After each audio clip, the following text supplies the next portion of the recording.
তার মৃত্যুতে শোকে পাথর বন্ধুরা হত্যাযজ্ঞের সুষ্ঠু বিচার দাবি করেছেন। দেখুন পান্থ রহমানের রিপোর্ট।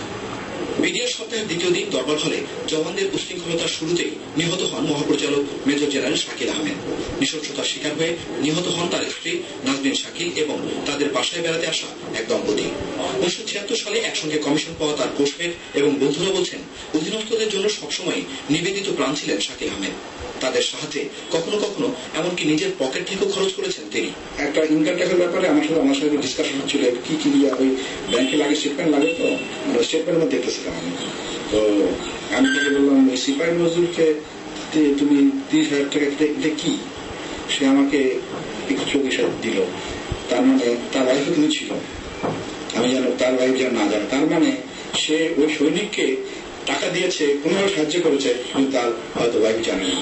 কিন্তু নেতৃত্ব কিন্তু যেভাবে এগিয়ে নিয়ে যাচ্ছিলেন তার উদাহরণ তো আপনারা আমাদের কমনওয়েলথ ইউথ ওয়েটলিফটিং কম্পিটিশনে বাংলাদেশের জয়েন্ট পক্ষের মধ্যে বুঝতে পারেন। সেখানে আমরা ওয়াইল্ড কার্ডে অলিম্পিক গেমসে জয়েন করি, সেখানে তিনি বলছেন, ইনশাআল্লাহ স্যার আমরা অলিম্পিকে আমি আপনাকে একটা পদক দেব। নিজেদের অন্যায় ঢাকতে বিডিআরের কিছু জওয়ান চৌকস এই জেনারেলের চরিত্র হরণের চেষ্টা করেছে বলে মন্তব্য করেছেন তারা। যখন 3 বছর কন্ট্রাক্ট শেষ হয়ে বিট করলাম, তখন এই শাকিল সাহেব ডিজি হিসেবে আসলেন।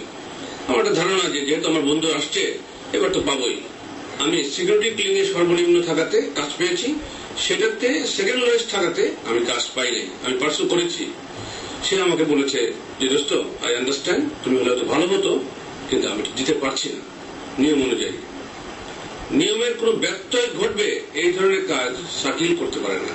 জেনারেল শাকিলের বন্ধু আর তার পোস্টমেন্টের দাবি, একজন সৎ জেনারেলের চরিত্রে যেন দুর্নীতির দায় লেপে দেওয়া না হয়। পান্থ রহমান, চ্যানেল আই।